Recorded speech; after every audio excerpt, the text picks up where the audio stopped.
What if I told you that one of the most famous spiritual stories in the world has a wild prequel? One filled with cosmic drama, royal intrigue, and heavenly beings.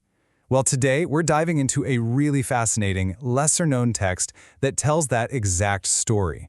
The Sutra of the Buddha's 12 Wanderings. Right off the bat, the text hits us with this shocking line, a brutal execution by impalement. So who is this person and what could they have possibly done to deserve a fate like that? The answer, let me tell you, is not at all what you'd expect, and it's the key to this entire epic. So to really understand the Buddha's journey, we've got to go back in time. And I mean way, way back, to a previous life. A life that's just steeped in injustice, but also has this absolutely miraculous origin story. Okay, so check this out. We have a king who's actually a future Buddha, and he gives up his throne to live a spiritual life. Sounds noble, right? Well, he immediately gets framed for a crime by a bunch of thieves and is sentenced to death. But this is where the story gets totally mythic. A wise sage collects the innocent king's blood from the ground, and from that blood, a boy and a girl are born. Just like that. And they go on to start a whole new royal dynasty.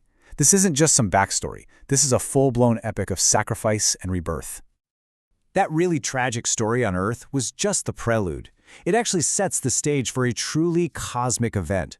So we're going to jump from that past life of sacrifice straight into the heavens to see what the Bodhisattva does next. So this sutra, this sacred text, it tells us that the Bodhisattva, that's a being on the path to becoming a Buddha, made a very conscious choice. From his place up in what's called the Tushita heaven, he looked down, surveyed the entire world, and he chose his family. He picked the line of the white and pure king who, get this, is a direct descendant from that original blood-born lineage. His mission on Earth was about to kick off. And his arrival was, well, it was no small affair. The way this text describes his descent is just spectacular. I mean, can you even picture a heavenly procession led by a white elephant with 33 heads? And on each of those heads are 7 tusks, and on each tusk are 7 lotus ponds. And you guessed it, in each pond are 7 lotuses, with a heavenly maiden sitting on each one. The scale is just breathtaking. This isn't just a birth, this is an event of massive cosmic significance. And here is where the cosmic connects directly to the human. Down on Earth, his chosen mother, Queen Maya, has this incredibly vivid prophetic dream. She dreams of that very same magnificent white elephant entering her side.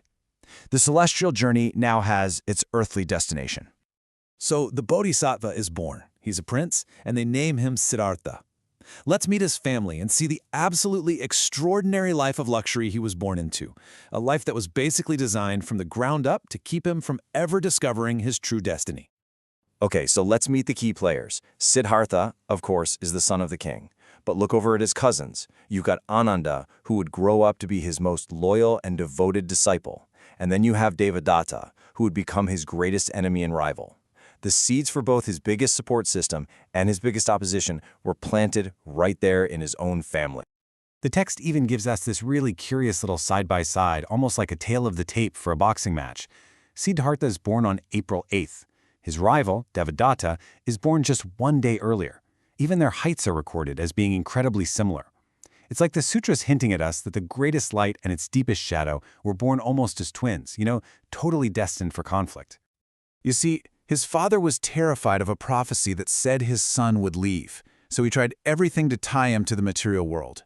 Siddhartha was given 3 wives, 3 incredible palaces, one for each season, and a mind-boggling 60,000 court ladies to attend to him. The whole plan was to groom him to be a Chakravartin, a universal monarch, basically the most powerful king on the planet.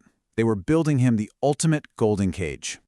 But of course, we all know that a life of luxury just couldn't hold him. At the age of 29, he walked away from it all. So this next part of the story covers the first 12 years of his new mission, right after he left those palace walls behind for good.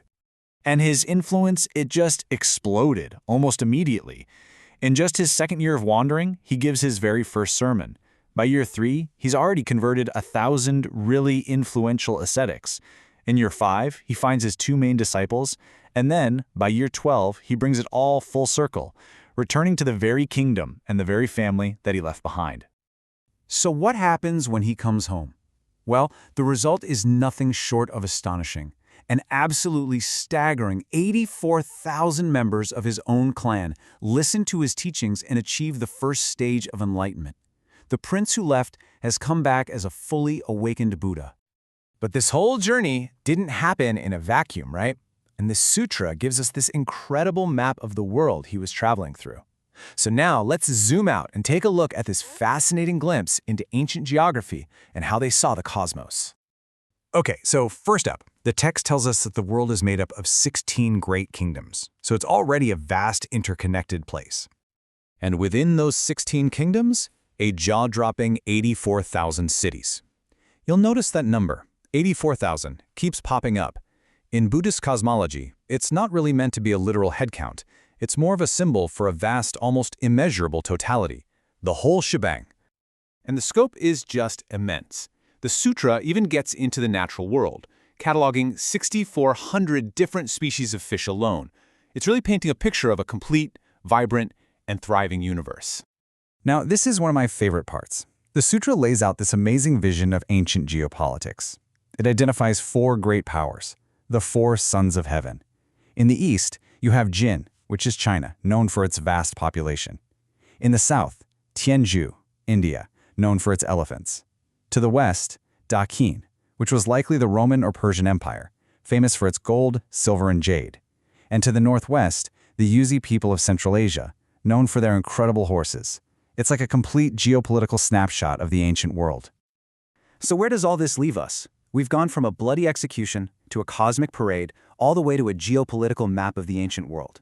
So what does this incredible mix of myth, history, and cosmology really tell us?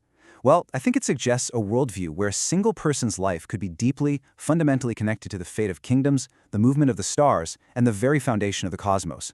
A world where absolutely everything was connected.